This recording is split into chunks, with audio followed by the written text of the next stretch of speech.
Bollywood sexy bomb సినీ నటి Sunny Leone త్రుటిలో పెను ప్రమాదం నుంచి తప్పించుకున్నారు. తన భర్త డేనియల్ వెంబర్ మరికొందరు స్నేహితులతో కలిసి నిన్న ఓ ప్రైవేట్ విమానంలో ప్రయాణిస్తుండగా వారి విమానం ప్రమాదానికి గురైంది. వాతావరణం అనుకూలించకపోవడంతో విమానం కుదుపులకు గురైంది. అయితే పైలట్ అత్యంత చాకచక్యంగా వ్యవహరించి మహారాష్ట్రలోని మారుమూల ప్రాంతంలో దించాడు. ఈ విషయాన్ని సన్నీ ట్విట్టర్ ద్వారా తెలిపారు. విమాన ప్రమాదం నుంచి త్రుటిలో తప్పించుకున్నాం. మేం ప్రయాణిస్తున్న విమానం వాతావరణం అనుకూలించక ప్రమాదానికి గురి కాబోయింది.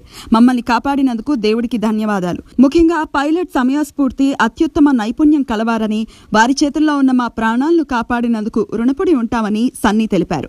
మరోవైపు సన్నీ లియోన్ ప్రయాణిస్తున్న విమానం ప్రమాదానికి గురైందని ఆమె అభిమానులు, బాలీవుడ్ ప్రముఖులు ఆందోళనకు గురయ్యారు.